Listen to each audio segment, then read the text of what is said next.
Tamo junto. Glória a Deus. Gente, que bom a gente estar aqui hoje, né? De novo na igreja. É bom ir na igreja, tá? Igreja é o lugar mais seguro da terra. Tem um livro que tem esse título, sabia? Do Larry Crabb. Quem já leu? Aí tem uns crentes aqui, ó. Todo mundo é crente, que só não tinha lido esse livro ainda, na maioria, né? Mas que bom, gente. Que legal. Graças a Deus. Deus é bom. Eu quero deixar, assim, um abraço todo especial para uma turma que tem nos assistido, a Bebel e o Bibito, que tem nos assistido também nas quartas, a Lucila, mais o Romildo, e a gente tem orado, estivemos lá essa semana, vão viajar, Deus abençoe a viagem. Tem um pessoal também de Coronel Fabriciano, olha só, rapaz, eita, o Darim, a Ângela, a Dona Euda, que tem nos assistido lá também, Fabriciano, Deus abençoe. Dona Euda foi minha professora, foi minha diretora também.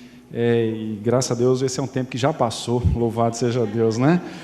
Muito legal. A doutora Enislaine, mais o Ângelo, que já ganharam a Caroline, são frequentes aqui na quarta-feira, estão assistindo lá também. Deus abençoe a doutora Enislaine, o Ângelo e a Caroline. Deus abençoe muito vocês. Que bom, um abração. E para todo mundo que tem nos assistido também pela internet. Só lembrando também que o NAACS continua com as suas instalações. Se você quiser depois falar com ele está até por aqui. Está no culto hoje, o Nax Rony, que trabalha fazendo todo tipo de instalação também. Gente, beleza? Apocalipse capítulo 10, vamos lá? Apocalipse capítulo 10.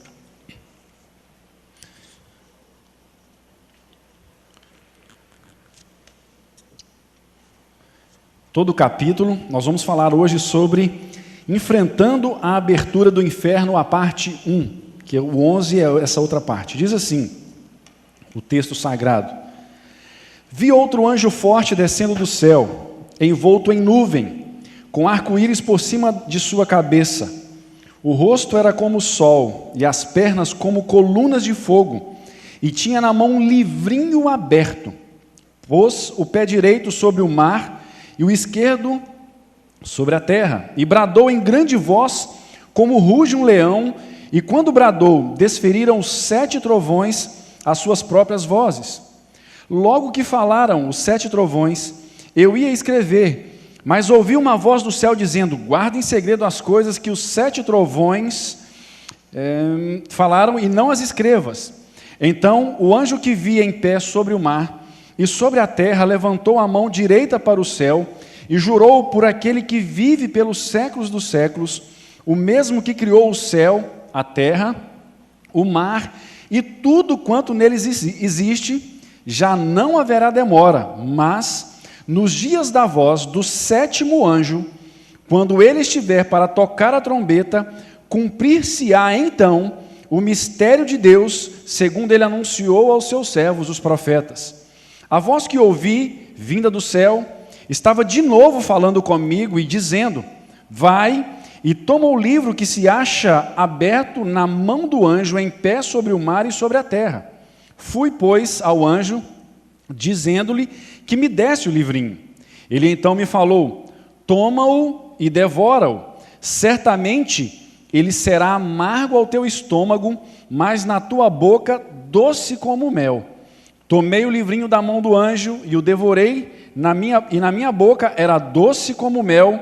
Quando, porém, o comi, o meu estômago ficou amargo.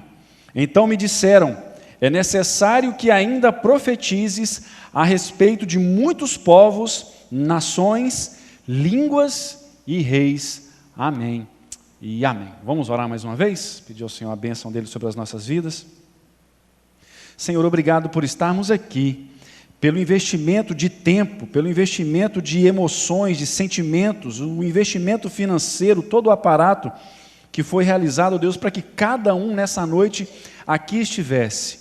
Pai, graças a Deus, já recebemos tantas bênçãos do Senhor, já cantamos, já oramos, ofertamos e dizimamos, as crianças estão sendo ministradas, estão sendo evangelizadas, ensinadas no bom caminho da salvação, e nós aqui estamos também, Senhor, diante da palavra do Senhor, pedindo agora ao Espírito Santo de Deus, o Senhor que inspirou essa palavra, que também venha nessa hora iluminar o nosso coração, a nossa mente, para que essa exposição seja real, seja verdadeira, seja conforme a direção do Senhor. Pai, toca no nosso coração. Nós pedimos que o Teu Espírito Santo tenha total liberdade aqui neste lugar, nas nossas vidas, para ministrar o nosso coração, para nos ensinar e nos transformar, mudar os nossos hábitos e nos fazer receber mais do Senhor nessa noite também. Pedimos que seja assim, Senhor, em nome de Jesus. Amém e amém. Gente, enfrentando a abertura do inferno, nós vamos falar dessa primeira parte aqui. No capítulo 8, a igreja ora, os céus param para ouvir a oração da igreja. Deus então responde com as trombetas. E as 4 primeiras trombetas atingem a natureza, são catástrofes que atingem toda a natureza, mas que é especificamente um aviso para aqueles que não têm Jesus, que não seguem ao Cordeiro Santo. As 2 trombetas, penúltimas trombetas, antepenúltima e penúltima trombeta, a 5ª e a 6ª, tratam também então da abertura do inferno, quando os gafanhotos, que são símbolos dos demônios, que causam tormentos na mente, na alma, nas emoções das pessoas, esses gafanhotos são espalhados na terra para atormentar também as pessoas que não têm a Jesus. Nós vimos isso aqui semana passada.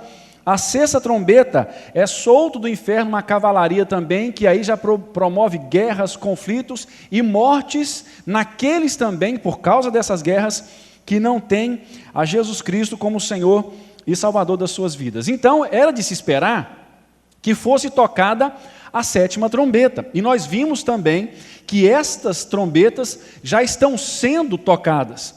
Desde os dias de João, por volta do ano 96, quando o Apocalipse é escrito, até os dias de hoje, as trombetas vêm sendo tocadas.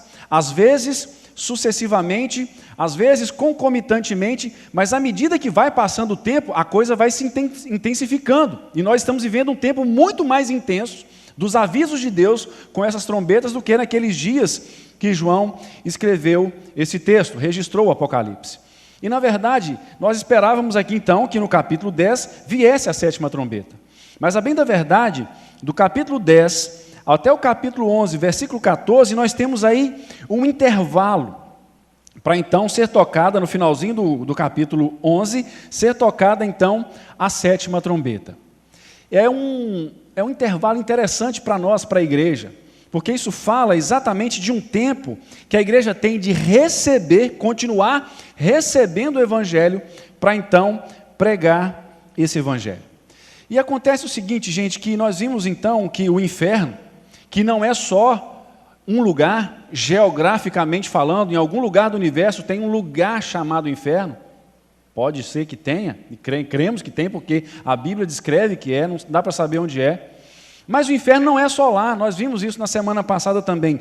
O inferno já é a atuação dos demônios na história presente, já acontece entre nós com todo tipo de sofrimentos e guerras. E na semana passada, vocês se lembram que o inferno continua mantido através das pessoas que, mesmo vendo as trombetas, como sinais, como avisos de Deus para se arrependerem, não se arrependem, pelo contrário, elas continuam com as suas idolatrias, com seus assassínios, com as suas feitiçarias, com a sua prostituição e com seus furtos. O inferno é mantido. E nós, como igreja, a Bíblia diz que as portas do inferno não prevalecem contra a igreja. Então, como a igreja enfrenta o inferno? Como nós enfrentamos a atuação do inferno na época presente? É exatamente isso que nós vamos ver nessa noite, a partir aqui então do capítulo 10 de Apocalipse. Como nós enfrentamos o inferno? Como eu e você enfrentamos o inferno? É interessante pensar nisso, porque nós já estamos enfrentando não só este mundo infernal, mas também as forças demoníacas que agem e atuam poderosamente e abusadamente contra nos seguidores da besta, da grande serpente e contra a igreja do Senhor. Em primeiro lugar, então, nós enfrentamos a abertura do inferno, o inferno aberto, lembrando da aliança que Deus tem com cada um de nós, que Deus tem conosco. Nós vemos isso do versículo 1 ao versículo 3. E antes de falar sobre isso, eu quero trazer ao nosso entendimento aqui as figuras que são usadas do versículo 1 ao versículo 3. A primeira delas é esse anjo aí, que é um anjo grande, é um anjo forte. Para muitos, esse anjo é Jesus Cristo. E nós respeitamos sinceramente a todos que pensam assim. Nós até entendemos que há, sim, algumas semelhanças, mas nós entendemos que esse anjo não é Jesus, e outros também entendem que não, mas isso não altera o cerne da interpretação e da mensagem para nós aqui. E nós vamos ver então, por que não é Jesus esse anjo aqui. Primeiro, porque no Apocalipse, os anjos sempre são anjos. No Apocalipse, Jesus nunca é chamado de anjo também. Os pastores da igreja são, os líderes, né? E outra coisa, esse anjo aqui, quando ele aparece, ele não recebe adoração. E toda vez que Jesus se manifesta em Apocalipse, ele recebe a adoração de toda a criação. E outra coisa também, que Apocalipse nunca confunde Jesus com seus emissários. Então, estas são as razões porque esse anjo aqui não é Jesus Cristo. Mas esse anjo mostra algumas verdades sobre Deus para nós aqui. Quais são essas verdades? Primeira delas, esse anjo vem, ele aparece, ele é descrito como envolto em nuvens. Essas nuvens simbolizam o agir santo de Deus em majestade. Lembra de Naum, capítulo 1, versículo 3, que diz que o Senhor tem o seu caminho na tormenta, na tempestade, sobre as nuvens? A gente até cita esse texto quando a gente está passando um deserto, né, uma caverna, um momento difícil, que Deus tem o seu caminho na tempestade. É isso mesmo. Esse anjo, então, simboliza a santidade e o caminho de Deus em todas as circunstâncias. Outra coisa é que esse anjo também tem o arco-íris. E vocês se lembram que o arco-íris, já chamado assim no Novo Testamento, lá em Gênesis capítulo 9, chamado apenas de arco, é o sinal da fidelidade de Deus, é um sinal que Deus faz com Noé para mostrar que o mundo não vai ser destruído, o juízo final não vai ser com águas do dilúvio, como já foi lá nos dias de Noé. Isso então, o arco-íris simboliza a fidelidade de Deus, o comprometimento de Deus às suas promessas e à sua aliança. O rosto como o sol, gente, é sinal de que esse anjo veio da presença de Deus, e é interessante isso. Pode reparar uma coisa muito interessante. Quanto mais nós ficamos de frente com uma pessoa, mais nós nos parecemos com elas. Isso acontece no casamento. Quando há, de fato, o casamento, as pessoas, por incrível que pareça, elas começam a se parecer. Às vezes pode ser lá um japonês misturado com um dinamarquês, mas alguma coisa vai dar. Uma mistura de gato com pernilongo, assim, mais ou menos. Vai dar alguma coisa assim, né? Mas o fato é que esse anjo, então, ter o rosto como o sol, é o sinal de que ele vem da presença de Jesus Cristo. E esse é o nosso desafio. Há uma aplicação maravilhosa aqui, porque quanto mais nós ficarmos na presença de Deus, na igreja, na meditação da Bíblia Sagrada, em oração, nas disciplinas espirituais que nós estudamos, acabamos de estudar aqui na nossa igreja, mais há a possibilidade do rosto de Jesus ser manifesto através das nossas vidas. As pernas desse anjo eram como colunas de fogo. Isso demonstra o poder purificador de Deus. Deus, quando quer nos purificar de algum pecado, de algum comportamento mortífero e estranho, pecaminoso, Deus permite que sejamos provados. Isso é o fogo. As dificuldades para nós, elas não são o nosso fim, não são porque Deus está de mal da gente, não são, como disse o Nietzsche, um sadismo de Deus, de jeito nenhum. É o caminho de Deus para nos purificar dos nossos pecados. Esse anjo também, gente, tinha um livrinho aberto nas suas mãos. Esse livro aberto, em grego, é a palavra biblaridion, que significa um livrinho, é diferente da palavra livro, em grego, no capítulo 5, versículo 1, que é biblion, é diferente. Porque o lá do capítulo 5 era um livro selado, e nós já estudamos lá. Nós vimos que o livro selado simboliza toda a história, o desenrolar da história, que Jesus toma esse livro e vai, então, desenrolando a história. Esse livrinho aberto, e outra coisa, esse livro de Apocalipse, capítulo 5, estava selado. Esse não, é um livrinho, ele é menor e está aberto. O que é isso? É exatamente o Evangelho, é uma parte da história. É a palavra de Deus, é a palavra do Evangelho que foi encarnado em Jesus Cristo, como nós bem sabemos. Outra coisa é que esse anjo tinha um pé sobre a terra e no mar, demonstrando que Deus é dono de tudo, e a voz de leão e de trovões, para a gente não ficar muito cansado, traz ao nosso entendimento que aqui os juízos de Deus. Agora, preste atenção, o que isso tem a ver comigo e com você, toda essa descrição aqui do anjo. Preste atenção nisso, por favor. Gente, tudo isso aqui é para nós. Tudo é para nos garantir, é para garantir a aliança de salvação que Deus tem para nós, a proteção de Deus para com cada um de nós por causa de Jesus. Nós somos selados, cuidados por Deus por causa de Jesus Cristo. E numa aliança, não sei se vocês sabem disso, mas quando era nos dias de Abraão, por exemplo, está lá em Gênesis 15, quando Deus faz uma aliança com Abraão de lhe dar um filho, mesmo ele sendo avançado em idade, e Sara também, e deixa eu só explicar, o Julinho falou dos idosos aqui, gente, foi brincadeira do Julinho, é de 60 anos para cima, 60 anos para cima é jovem, não é verdade? Amém, igreja? Amém? Glória a Deus? Depois vocês pagam um caldo de cana para mim, um pastel, e está tudo certinho, pessoal que tem mais de 60 aí, né, Julinho? Mas quando Deus faz aquela aliança com Abraão, de lhe dar um filho, de lhe dar uma descendência, Abraão pega alguns animais, e ele parte esses animais, mata esses animais, parte esses animais, e ele passa no meio desses animais. As alianças eram feitas assim, simbolizando o quê? A parte que quebrasse a aliança, estava dizendo assim, olha, você pode me matar, você pode me despedaçar. E você sabe, e eu sei, nós sabemos muito bem, que nós, com os nossos pecados, sempre quebramos a aliança com Deus. E por que Deus, então, não nos despedaça? Porque Jesus foi despedaçado no meu e no seu lugar. Isaías 53 nos mostra exatamente isso. E Deus é fiel a essa aliança. E isso é simbolizado no arco-íris. Isso quer dizer, irmãos, que nós enfrentamos o inferno, nós enfrentamos as forças demoníacas, lembrando que isso não é feito pelas nossas próprias forças. Isso é feito porque Deus tem uma aliança comigo e com você, e não há nada, absolutamente nada, que nos separa do amor de Deus. O melhor comentário desse texto, que eu creio que vale a pena ler, abre a sua Bíblia, por favor, comigo, em Romanos, capítulo 8. O melhor comentário desse preceito, desse ensino que nós estamos acabando de ver aqui, é Romanos capítulo 8, do versículo 31 ao versículo 39. Alguém já disse que se Romanos fosse uma igreja, o capítulo 8 seria o púlpito, seria, por assim dizer, o lugar alto da igreja. Romanos 8, de 31 a 39, que diz o seguinte: que diremos, pois, à vista destas coisas? Que coisas? Da grande salvação de Deus. Se Deus é por nós, quem será contra nós?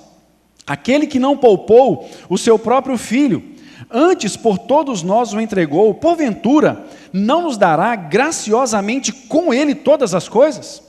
Quem tentará acusação contra os eleitos de Deus? É Deus quem os justifica. Quem os condenará? É Cristo Jesus quem morreu, foi despedaçado, ou antes, quem ressuscitou, o qual está à direita de Deus e também intercede por nós. Quem nos separará do amor de Cristo? Será tribulação, ou angústia, ou perseguição, ou fome, ou nudez, ou perigo, ou espada? Como está escrito: por amor de ti somos entregues à morte o dia todo, fomos considerados como ovelhas para o matadouro. Em todas estas coisas, porém, somos mais que vencedores por meio daquele que nos amou, porque eu estou bem certo de que nem a morte, nem a vida, nem os anjos, nem os principados, nem as coisas do presente, nem do porvir, nem os poderes, nem a altura, nem a profundidade, nem qualquer outra criatura poderá separar-nos do amor de Deus que está em Cristo Jesus, o nosso Senhor. É exatamente isso, Deus tem uma aliança conosco, e assim então, quando nós nos sentimos oprimidos pelas forças do inferno, que às vezes, vamos pensar, nós não sofremos os tormentos dos demônios, mas muitas vezes nós somos oprimidos, nós somos vilipendiados por Satanás, nós recebemos sopro de conversa fiada, recebemos as setas incendiárias do diabo, e aí nós temos que lembrar então que Deus tem uma aliança comigo e com você. Eu quero ler também João capítulo 10, se você quiser abrir, esse versículo é fantástico, é maravilhoso.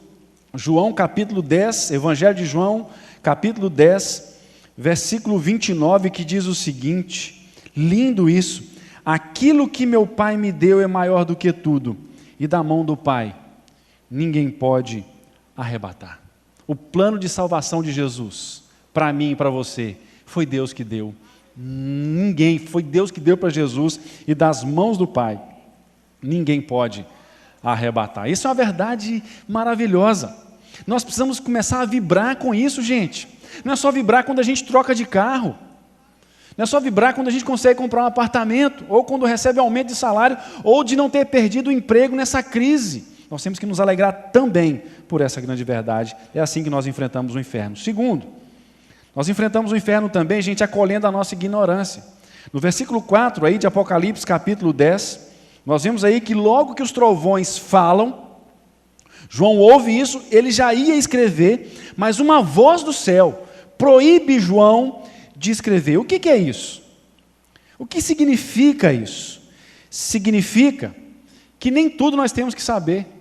Nós sabemos dos candeeiros, que era a igreja, nós sabemos dos selos, que é o desenrolar da história, nós sabemos das trombetas, mas há ações de Deus na história agora e no futuro que nós não sabemos.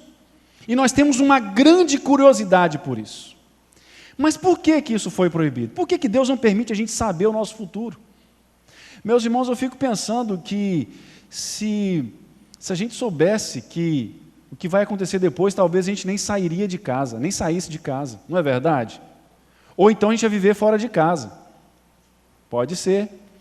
Então Deus, Ele não permite que o futuro nos domine, porque se a gente tiver acesso ao futuro, nós não vamos ter um presente, nós acabamos perdendo o presente por causa do futuro. Quando Jesus estava para subir aos céus, em Atos capítulo 1, os discípulos, os 11 discípulos, perguntaram para Jesus assim: Senhor, já que o Senhor ressuscitou, o Senhor é Deus, será que não vai ser esse o tempo então, já que o Senhor ressuscitou, o Senhor venceu a morte, de o Senhor restaurar o reino para Israel, tomar das mãos de Roma? A resposta de Jesus foi: não vos compete saber tempos ou épocas que o Pai reservou por sua e pela sua exclusiva autoridade. E Jesus vem com Atos 1,8: mas receberei poder ao descer sobre vós o Espírito Santo, e sereis minhas testemunhas. Preocupar-nos com o futuro, meus irmãos, mata a unção, nos tira o presente. Eu vi isso muito de perto na vida de algumas pessoas, em que eu conheci ao longo da minha vida, do meu ministério, mas pessoas que tão preocupadas com o futuro, sempre preocupadas com o futuro, de não passar necessidade no futuro, pessoas que se tornaram riquíssimas, sempre juntando, aguardando cada níquel, e essas pessoas viviam como verdadeiros mendigos, não tinham uma coberta para tampar direito, não tinham uma cama, um colchão legal para dormir. O excesso de preocupação com o futuro, então, trouxe o quê? O prejuízo do presente. É isso que Deus não quer para nós. Nós enfrentamos o inferno entendendo o seguinte: olha, o futuro está nas mãos do Senhor, e o meu papel é confiar em Deus, é sermos encontrados fiéis. Paulo fala isso em 1 Coríntios capítulo 4, que se requer dos dispenseiros, que somos nós, é que cada um seja encontrado fiel, porque o futuro nosso, a mensagem maior de Apocalipse é essa, é que em Cristo nós somos mais do que vencedores, totalmente. Se Jesus voltar agora, vamos para o céu. Se a vida acabar agora, nós estamos nas mãos do Senhor, não interessa o que vai acontecer, nós estamos eternamente seguros nas mãos de Jesus, o nosso Senhor. Terceiro, nós também enfrentamos o inferno, gente, exercendo paciência. Nós vemos isso do versículo 5 ao versículo 7, mas dos versículos 5 e 6, nós vemos o anjo fazendo um juramento, e Deus jurando por si mesmo, para confirmar a veracidade, a certeza da sua palavra, de que não haveria demora para o juízo final. Agora é interessante porque, sinceramente, parece demorado. Já se passaram quase 2000 anos, segundo o calendário gregoriano.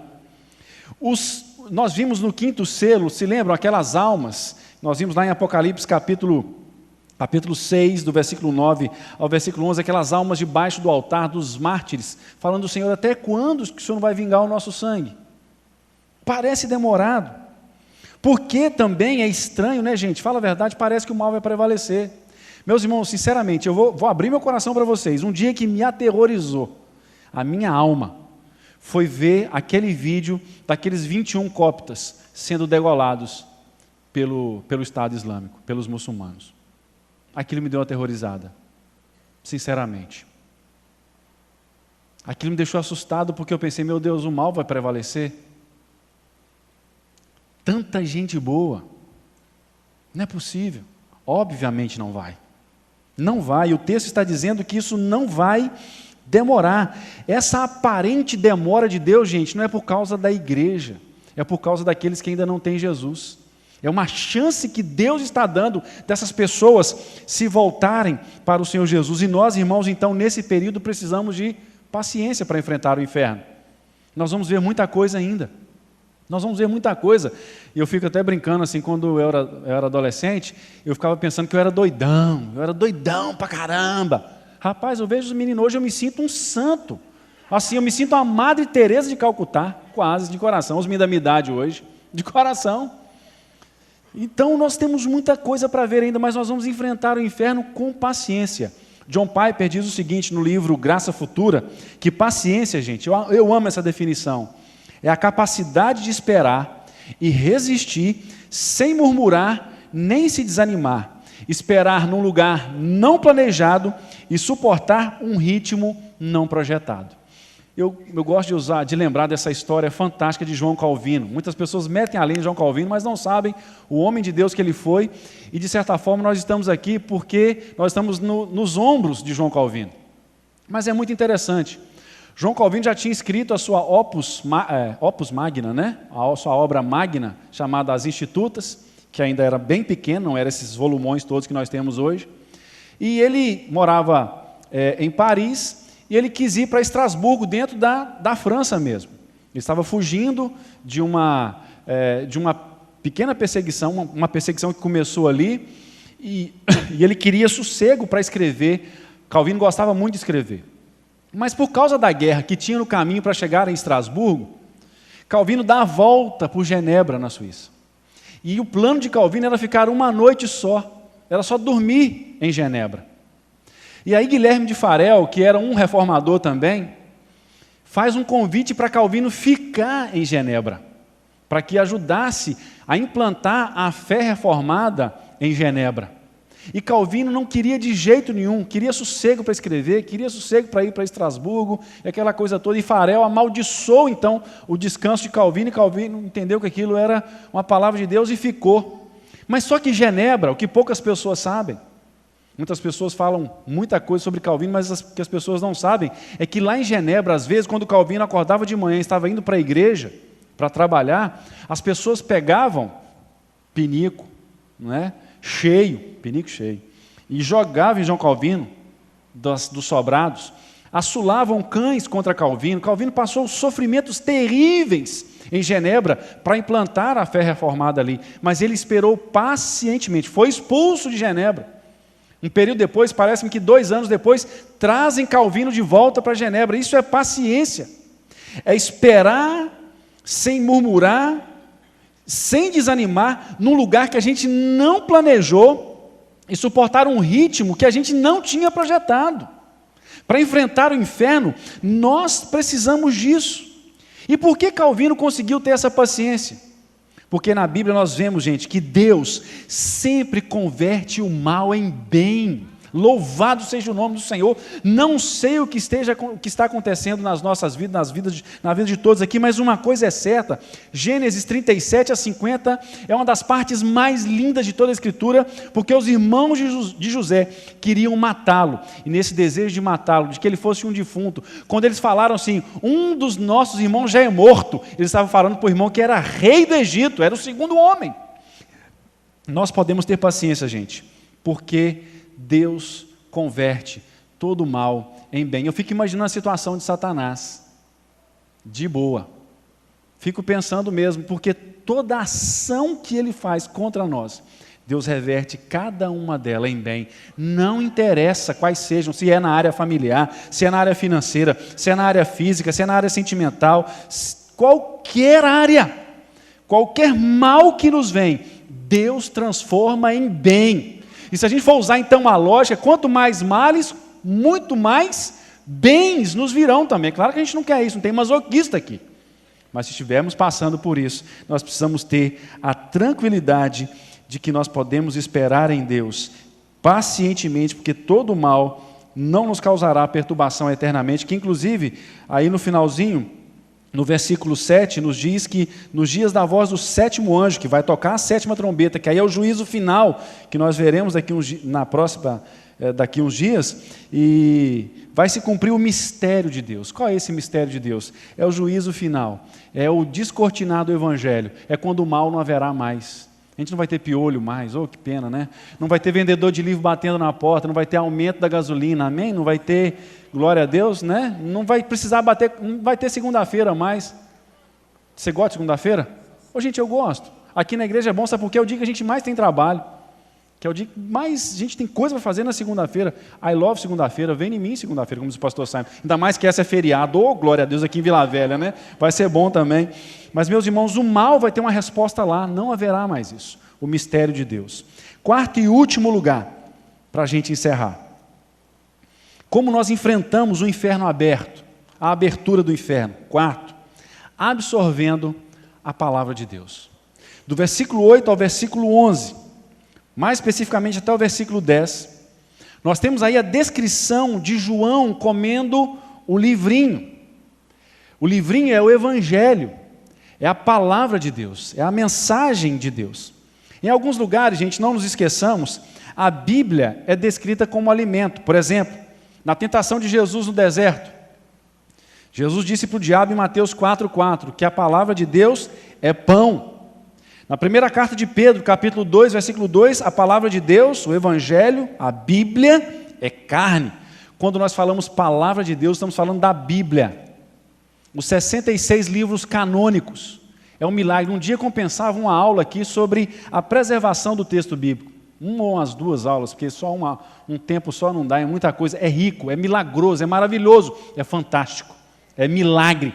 Termos a Bíblia nas nossas mãos é um privilégio santo, glorioso, poderoso. É a Bíblia que produz vida nas nossas vidas. A Bíblia é chamada também de mel, no Salmo 119, versículo 103, e de carne, em 1 Coríntios, capítulo 3, versículos 1 e 2. E aqui João recebe a ordem de comer a palavra de Deus. Isso nos traz a ideia de que a Bíblia precisa ser absorvida, ela precisa estar na nossa corrente sanguínea. Meus irmãos, qualquer pessoa de qualquer movimento religioso conhece bem a história dos seus fundadores e dos seus grandes nomes. Conhece os livros principais das suas religiões. E tantas são as vezes que nós, os cristãos, não conhecemos nem a Bíblia, nem a palavra de Deus direito. É uma pena isso. Isso aqui não é a pregação de culpa, não.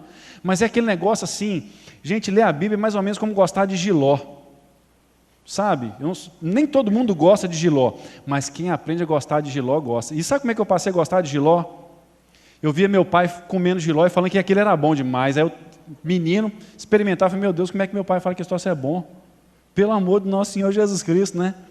Mas um dia na minha juventude pensei assim, bicho, se esse troço é bom, igual o pai falava, isso é bom para a saúde, eu vou comer esse negócio. Gente, sinceramente, o dia que tem jiló, arroz, feijão, uma polentinha, um gilózinho, amém, igreja? Glorifica de pé? Aleluia? Não engorda não, tá? Jiló engorda não é bom.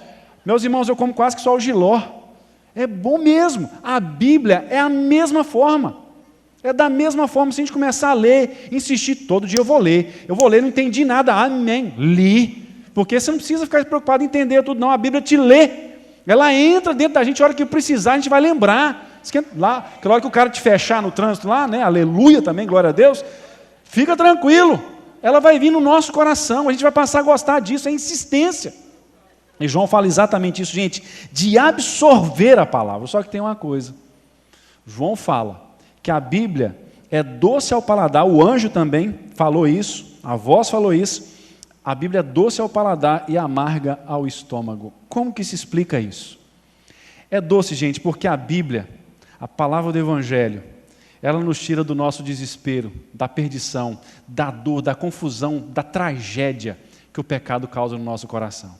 Meus irmãos, eu quero abrir meu coração rapidamente para vocês.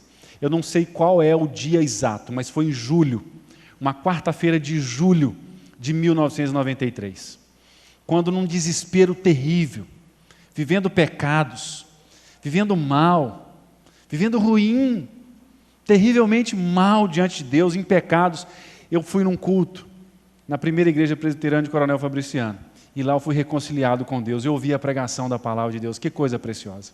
Meus irmãos, nunca teve uma quinta-feira como aquela quinta-feira, nunca. A Bíblia é doce, porque a Bíblia liberta a gente, a Bíblia transforma a gente, só que, quanto mais nós vivemos a palavra de Deus, nós somos perseguidos. A Bíblia diz em 1 Timóteo 3,12 que todos quantos quiserem viver piedosamente em Cristo Jesus serão perseguidos. Eu escolhi aqui, teria tantos exemplos para citar, John Bunyan, Whitefield, muitos personagens poderíamos citar aqui como exemplo de que a Bíblia foi doce ao paladar. John Bunyan, a gente ficou em convicção de pecado, pensaram que ele era doido, quase 2 anos, deprimido, sentindo o peso dos seus pecados. Quando ele então é apresentado ao Evangelho, ele é liberto, mas esse homem foi duramente perseguido, foi preso por causa do Evangelho.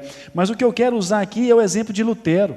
Quem assistiu o filme Lutero viu, Lutero tinha intensas crises, ele chegou a dizer que na verdade ele não amava a Deus, ele odiava a Deus, porque Deus exigia justiça das pessoas, mas meio que assim não dava condições das pessoas serem justas, de não pecarem contra ele. Lutero tinha crises terríveis, mas Lutero insistindo ali na palavra, lendo Romanos 1, 16 e 17, ele se converte e ele diz que foi como se ele entrasse pelos portais do paraíso, a Bíblia foi doce para ele, doce como mel.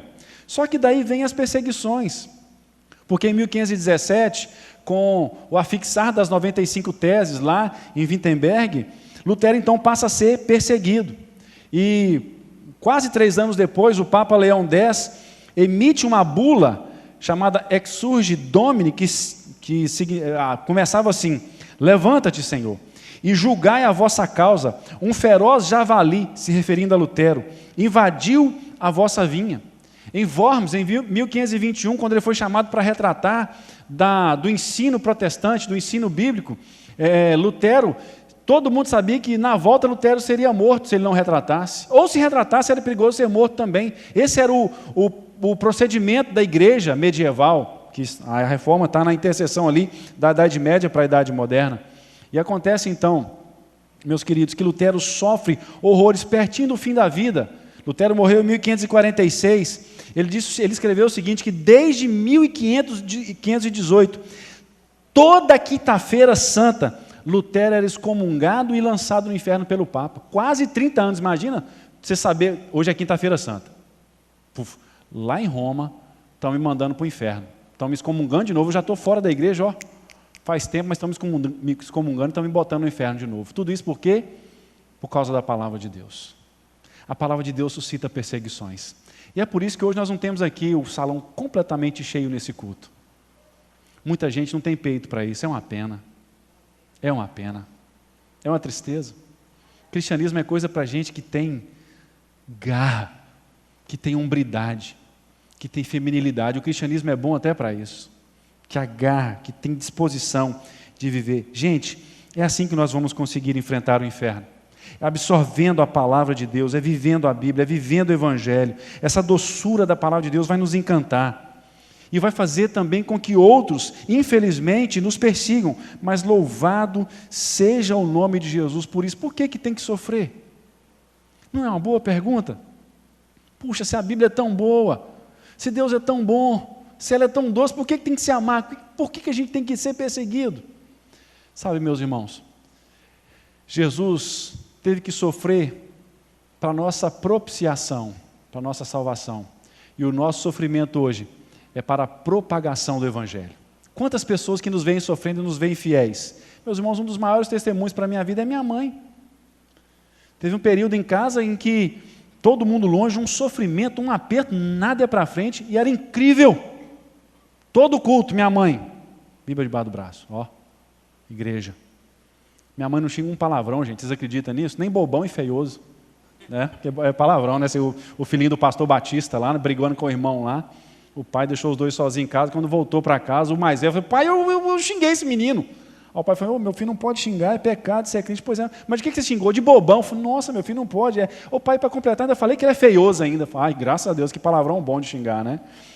Mas nem isso. Mas esse sofrimento, essa coisa toda, é um testemunho para a gente até hoje. É um testemunho poderoso nas nossas vidas. E eu quero concluir. Viktor Frankl é o fundador da logoterapia, um judeu, nasceu em 1905, morreu em 1997, psiquiatra. Ele sobreviveu aos horrores dos campos nazistas da Segunda Guerra. E ele dizia que para sobreviver e viver no meio dos horrores e dos sofrimentos que a vida muitas vezes nos impõe, ele perdeu tudo, esposa, mataram os filhos, tomaram tudo que ele tinha.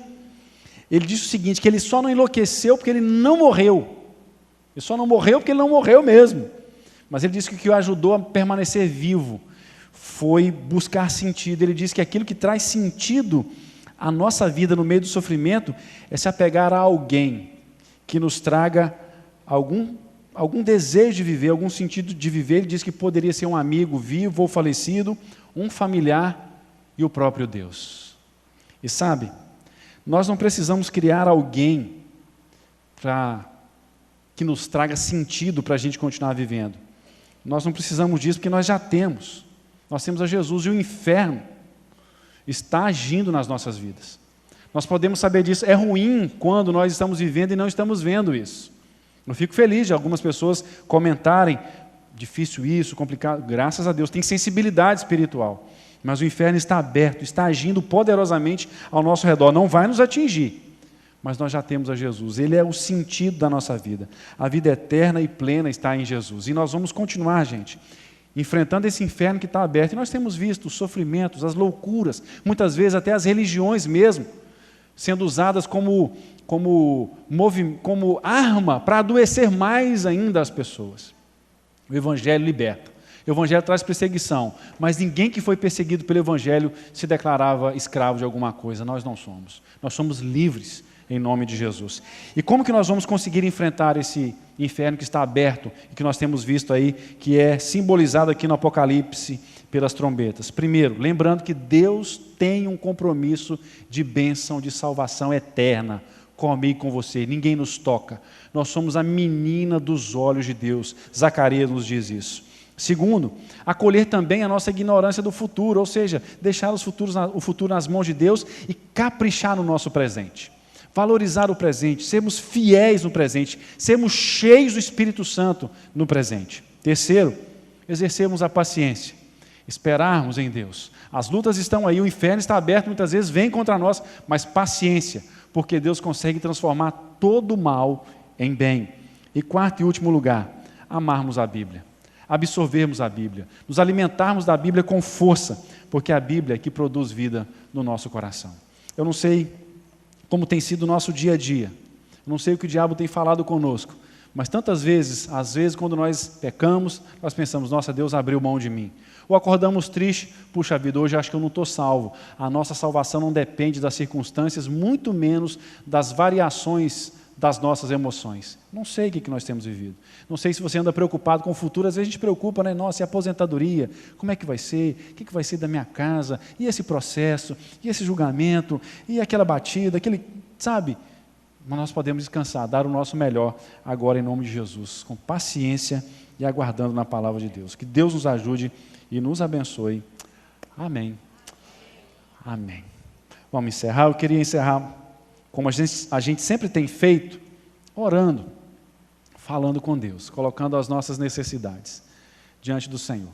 A primeira necessidade que nós temos hoje é sair daqui e conseguir viver, guardar essa palavra.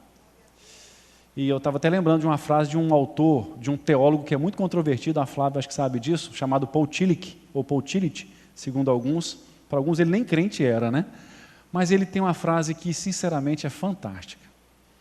Ele disse que fé é aceitar que Deus nos aceita em nossa total inaceitabilidade. Quantas pessoas não andam com Deus porque acham que não são aceitos por Deus, que Deus não gosta da gente, não é?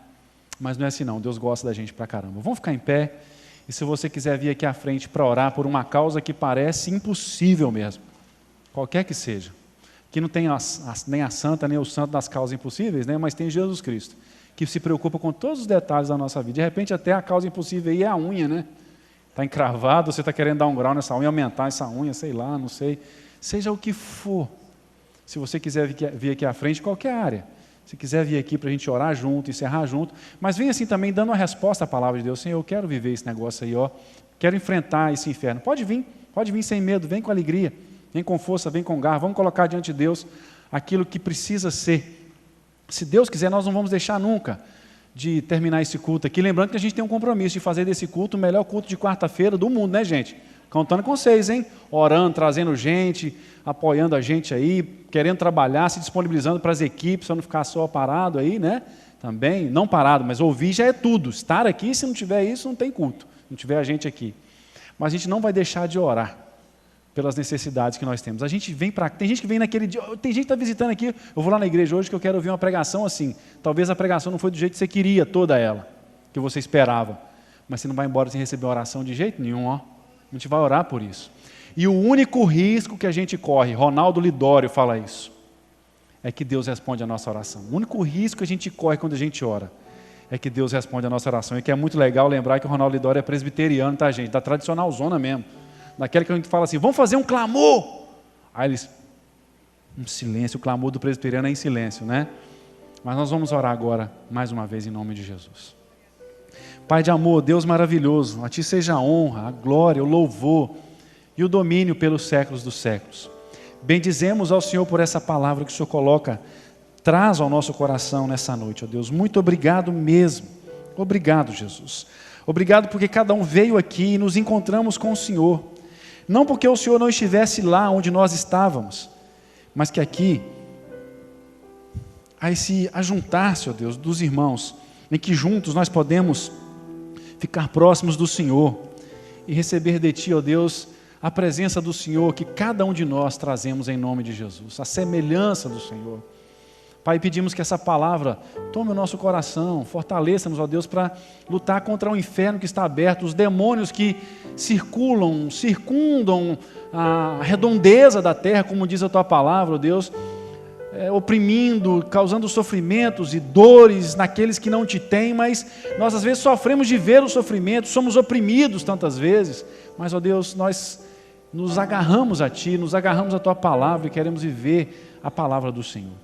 Agora também, ó Deus, cada um que aqui está, tem uma causa, tem um motivo, tem uma razão, ó Deus, específica de hoje, clamando que o Senhor, pedindo que o Senhor, ó Deus, venha trazer a Tua graça e a Tua resposta, e uma resposta que traga alívio, traga direção. Às vezes eu sei, Senhor, que não vai ser a resposta que a gente espera, porque muitas vezes nós estamos pedindo coisas erradas para o Senhor, coisas que vão nos desvirtuar, estamos pedindo pessoas ou presentes que vão nos afastar do Senhor, que vão ser tragédias, que vão ser motivos de desgraça na nossa vida, e certamente o Senhor não vai nos dar, mas o Senhor vai mudar o nosso coração, porque quando nós oramos, nós mudamos também e aceitamos alegremente a vontade do Senhor, que é boa, que é perfeita e que é agradável. Ó Deus, colocamos nas Tuas mãos cada pedido, cada desejo, acima de tudo, Senhor, cada necessidade. Meu Deus, são necessidades, às vezes as questões financeiras, as questões de trabalho, ó Deus, o emprego que faltou.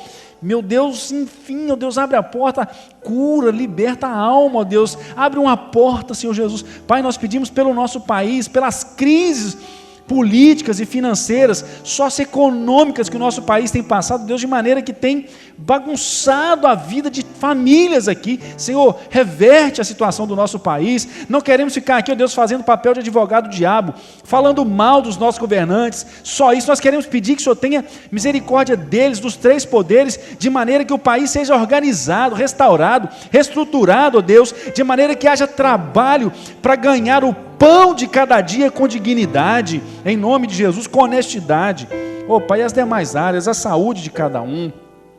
Pai, pedimos pelas enfermidades que tem vindo nos visitar. Ó Deus, tem misericórdia. Nós clamamos também a cura do Senhor para aqueles que estão enfermos aqui à frente, ó Deus. Pai, cura, Senhor Jesus. Nós te pedimos, cura em nome de Jesus aqueles que estão enfrentando as enfermidades. Nós te pedimos isso. Enfim, ó Deus, tudo, ó Deus, que está nas mãos dos, que foi trazido aqui na frente, nesse altar, ó Deus, que o Senhor acolha como um aroma suave e dê a boa resposta para a honra e glória do Senhor. Essa é a nossa oração, Pai amado, crendo, com fé singela.